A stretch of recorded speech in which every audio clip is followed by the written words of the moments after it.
ये एटीएम में कैश डालता कौन है? और ये पूरे इंडिया में इतना सारा कैश मैनेज हो रहा है, इतने सारे बैंकों में कैश जा रहा है, ये सब करता कौन है? इसका आंसर आपको इस वीडियो में मिलने वाला है। हेलो फाइनेंशियल फाइटर्स, मेरा नाम है Lokesh Tiwari and be financially free channel में आपका एक बार फिर से स्वागत है। मैं एक और धमाकेदार आईपीओ का वीडियो आपके लिए लेकर के आ गया हूं और कंपनी का नाम है CMS Info System।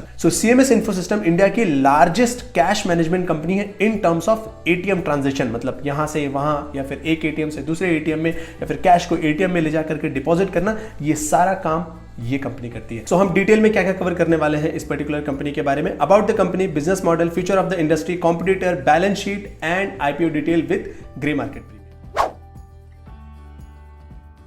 एटीएम में कैश डालने के अलावा ये एटीएम्स का इंस्टॉलेशन, उसमें सॉफ्टवेयर अपडेट प्लस उनकी सिक्योरिटी का भी ख्याल रखती है। ये ऑल थ्री वर्क्स ये पर्टिकुलर कंपनी करती है और ये इंडिया की लार्जेस्ट कैश मैनेजमेंट कंपनी है। इस कंपनी के पास लगभग 4000 कैश वैन्स हैं और लगभग 238 मतलब लगभग 240 इनके पास ऑफिसेस एंड ब्रांचेस हैं to cover all over India. और इंडिया का लगभग ये 95% एरिया कवर करते हैं कैश डिलीवर करने के लिए, कैश पहुंचाने के लिए। आपने बहुत बार थोड़ी सी यूनिक गाड़ी देखी होगी जो चारों तरफ से वेल पैक्ड होती है, उसके अंदर गार्ड वगैरह बैठे होते हैं।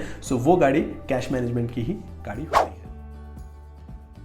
तो सबसे पहली बात कैश मैनेजमेंट में आता है कि ये बैंकों तक कैश पहुंचाते हैं। नंबर 2, ये एटीएम्स तक भी कैश पहुंचाते हैं। नंबर 3, एटीएम्स का सॉफ्टवेयर वगैरह मेंटेन करना, एटीएम्स को इंस्टॉल भी करना, ये भी इनका तीसरा बिजनेस पार्ट है।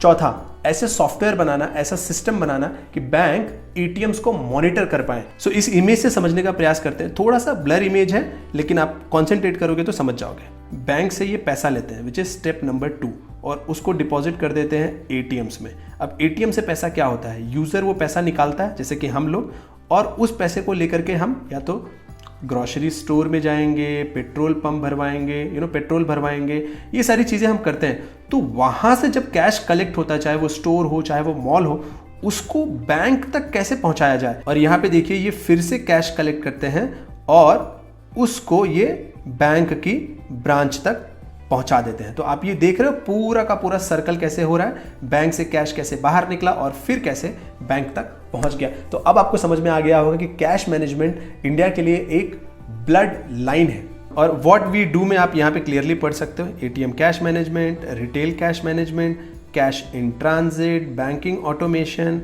एंड देन एटीएम इंस्टॉलेशन वगैरह, रिमोट मॉनिटरिंग। अब आपको इनके बिजनेस का एक फेयर आइडिया आ गया होगा। अब हम देख लेते हैं। यहां तक देखने के बाद आपके मन में एक जरूर डाउट आ गया होगा कि इस इंडस्ट्री का फ्यूचर कैसा होगा। यार कैश तो खत्म हो रहा है, सब लोग तो डिजिटल की तरफ मूव हो रहे हैं। इसका फ्यूचर अच्छा है या नहीं, चलिए डिटेल में देख लेते हैं। सबसे इंपॉर्टेंट बात जो कि हमने पिछले कई सारे वीडियोस में कवर किया हुआ है, जैसे कि हमारी जो जीडीपी है वो आज $3 ट्रिलियन के करीब पहुंच चुकी है और ये एस्टिमेशन है आने वाले 7 से 8 सालों में हम लगभग $5 ट्रिलियन की इकोनॉमी पहुंच जाएंगे। तो हमारी इकोनॉमी तो कंटिन्यूअसली ग्रो करने वाली है, मतलब पैसे की तो जरूरत पड़ने वाली है। अब यहाँ पे पॉइंट ये आता है कैश या डिजिटल। इसको भी हम लोग आगे देखते हैं। कैश को समझने के लिए सबसे पहले आप इस पूरे के पूरे चार्ट पे फोकस करो। CIC का मतलब है कैश इन सर्कुलेशन और ये जो भी पैसा होने वाला है ये सब बिलियंस में है, ठीक है, 2015 से 2024 तक का। अगर आप ब्लू लाइन पे फोकस करोगे 2015 से, तो कैश कंटिन्यूअसली बढ़ते जा रहा है यहाँ पे, ठीक है। 2025 तक ये और ज़्यादा बढ़ जाएगा, प्लस हमारे पास 2021 तक का तो डेटा है ही है कि ये कंटिन्यूअसली ग्रोथ हो रहा है। अब आपके मन में क्वेश्चन होगा, लेकिन लोकेश इतना डिजिटाइजेशन हो रहा है फिर कैश कैसे बढ़ रहा है? तो मैं आपको बता दूं, आपको ऐसे सोचना है, हमारी इकोनॉमी भी तो कंटिन्यूअसली ग्रो कर रही है। जितना पहले हमारा जीडीपी हुआ करता था उसका ये सर्टन परसेंटेज ही मेंटेन करेगा, परसेंटेज नहीं बढ़ रहा है। यहाँ पे दिख रहा है आपको जीडीपी, CIC को अगर आप जीडीपी से डिवाइड करोगे तो परसेंटेज नहीं बढ़ रहा है, सिर्फ नंबर, एब्सोल्यूट नंबर बढ़ रहा है, एक्चुअली परसेंटेज ग्रोथ नहीं हो रही है। ये जो वॉल्यूम ग्रोथ है ना, इसका इस कंपनी को फायदा मिलने वाला है। इसको अब हम एक सरल एग्जांपल से समझते हैं। मान लीजिए टोटल इकोनॉमी 100 रुपए की ही थी, ठीक है, उसमें से 90 रुपया कैश था, 10 रुपया डिजिटल था। ओके, चलो मान लिया 90% कैश, 10% डिजिटल। ये मैं सिर्फ एग्जांपल के लिए बता रहा हूं। मान लीजिए कल को हमारी जीडीपी हो गई डबल, मतलब 100 का 200 रुपया हो गया, जीडीपी बड़ी हो गई। अब इसमें हुआ क्या कि जो कैश था वो हो गया 140 और जो डिजिटल था वो हो गया 60 रुपीज।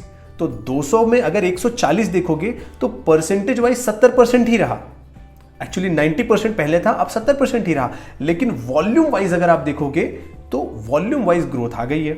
सो एग्जैक्टली यहां पे वही रिप्रेजेंटेशन किया जा रहा है। सो अगर आप एटीएम कैश मैनेजमेंट में डिफरेंट प्लेयर्स देखोगे तो दो ही टॉप 2 प्लेयर्स हैं जो लगभग 60% कैश मैनेज करते हैं, और उसमें से सीएमएस जो है वो 41% कैश मैनेज करती है, रिमेनिंग 31% सेकंड प्लेयर करता है एंड अदर्स 28%। सो अगर हम कुछ कॉम्पिटिटर्स का नाम देखें जैसे कि एजीएस, एफआईएस, एनसीआर, ओके, इसमें से काफ़ी कंपनियों के नाम मैंने नहीं सुने हुए हैं, बट एक बार समझने के लिए देख लेते हैं कि एक होता है ऑटोमेशन सोल्यूशन, एक है मैनेज्ड सर्विसेज और एक है सॉफ्टवेयर एंड टेक्नोलॉजी। तो आप देखो कि सीएमएस जो है वो ऑटोमेशन में भी है, ठीक है, मैनेज्ड सर्विसेज में भी है एंड सॉफ्टवेयर एंड टेक्नोलॉजी में भी है, जैसा कि हमने शुरू में ही देख लिया था। सो आप ये 3 ईयर के डेटा पे फोकस करो, 2019, 20, 21, ये रहा एसेट, ये रेवेन्यू एंड ये प्रॉफिट आफ्टर टैक्स है। सो हम एसेट के मामले में क्लियर कट ग्रोथ देख पा रहे हैं 2019 से 2020 से 2021। रेवेन्यू में 2019 से 2020 में ग्रोथ था, लेकिन 2021 में स्लो डाउन आ गया। जाहिर सी बात है, कोविड की वजह से कैश यूटिलाइजेशन काफी कम हुआ, जिसकी वजह से यहाँ पे स्लो डाउन हमें दिख रहा है। एंड प्रॉफिट अगर हम देखेंगे 2019 में 96 करोड़ का प्रॉफिट रहा, जबकि 2020 में आते आते वो 134 करोड़ का प्रॉफिट हो गया, और 2021 में रेवेन्यू भले थोड़ा कम था लेकिन प्रॉफिट जो है वो 170 करोड़ का हुआ, क्योंकि इन्होंने काफी कॉस्ट कटिंग की थी। सो अगर आप इनके बिजनेस के रेवेन्यू का डिस्ट्रीब्यूशन देखोगे, जैसे हमने 3 बिजनेस देखे थे, cash management, manage services and other वाला पार्ट, तो लगभग 60% रेवेन्यू जो है इनका कैश मैनेजमेंट से आता है, 30% के करीब विच इज 27-28% के करीब जो है इनका मैनेज्ड सर्विसेज से आता है, एंड रिमेनिंग 3% के करीब जो है वो अदर सर्विसेज से आता है। सो आपने यहाँ पे रेवेन्यू का डिस्ट्रीब्यूशन भी देख लिया इनके डिफरेंट सर्विसेज का। सो इसका मतलब ये हुआ कि ये सिर्फ और सिर्फ कैश ही मैनेज नहीं कर रहे हैं, उसका रेवेन्यू इनका 60% के रेंज में है, बचे हुए जो रेवेन्यू है वो अदर सर्विसेज से भी आ रहे हैं। आईपीओ डिटेल में, आज इनका आईपीओ ओपन हो चुका है 21 दिसंबर को, आईपीओ की क्लोज जो है वो 23 दिसंबर को होने वाली है। अगर नहीं मिला तो 29 दिसंबर को रिफंड हो जाएगा, और आईपीओ की लिस्टिंग जो है वो 31 दिसंबर को हो जाएगी। ये 10 के फेस वैल्यू पे लिस्ट होने वाला है। आईपीओ प्राइस बैंड जो है वो 205 से 216 रुपए के बीच में रहने वाला है। अगर आप अप्लाई करना चाहते हो तो 216 पे ही अप्लाई करो, ठीक है। 69 शेयर का एक लॉट रहने वाला है, और इशू साइज जो है वो 1100 करोड़ का होगा, और पूरा का पूरा 1100 करोड़ ऑफर फॉर सेल है। Which means वैल्यूएशन के मामले में अगर आप देखोगे तो ये 15 to 19 के पी की रेंज में लिस्ट हो रहा है, ठीक है, विच इज वेरी गुड। तो वैल्यूएशन इनकी बहुत अच्छी है, कंटिन्यूअस प्रॉफिटेबल कंपनी है, अपने सेगमेंट में मार्केट लीडर है, जो कि बहुत अच्छी बात है। सो सबसे पहला रिस्क फैक्टर आपने ऑलरेडी गेस कर लिया होगा कि फ्यूचर में कैश बहुत ज्यादा नहीं बढ़ने वाला है। वॉल्यूम वाइज बढ़ेगा बट परसेंटेज वाइज तो नहीं बढ़ने वाला, तो वो एक डिसएडवांटेज है। बट ऐसा भी नहीं कि कैश कल के कल गायब हो जाएगा। It will take 15 years, 20 years, 30 years, 40 years, cash ऐसे नहीं जाएगा। कैश का पेनिट्रेशन अभी भी बहुत ज्यादा है, 90+% के करीब कैश का पेनिट्रेशन है इंडिया में। दूसरा पॉइंट, इनका 30+% का रेवेन्यू जो है इनके टॉप 3 क्लाइंट से आता है। तो अगर ये अपने टॉप 3 क्लाइंट को लूज करते हैं अपने कॉम्पिटिटर के साथ, तो इनका काफी रेवेन्यू का हार्म हो सकता है। And the third risk factor is कि जब भी आप कैश मैनेज करते हो, एक जगह से दूसरी जगह लेकर के जाते हो, तो उसमें बहुत बड़ा रिस्क इन्वॉल्व हो जाता है। कहीं कोई लूट लिया, चोरी हो गई, वो सारी चीजें, जिसकी वजह से 2019 में इनका लगभग 4 करोड़ का लॉस हुआ था, 2020 में लगभग 2 करोड़ का लॉस हुआ था, एंड 2021 में लगभग 7 करोड़ का लॉस हुआ था। सो इतने बड़े रेवेन्यू के सामने ये छोटा मोटा ये लॉस चलता है, बट ये एक क्लियर कट रिस्क है यार। जाहिर सी बात है, आप एक जगह से दूसरी जगह कैश लेकर के जाओगे, बीच में किसी ने प्रॉब्लम किया, लूट लिया, तो फिर दिक्कत तो आपको उसका हर्जाना तो भरना ही पड़ेगा। बाय द वे इंश्योरेंस वगैरह भी लेकर के रखते हैं, but this is a risk factor for sure.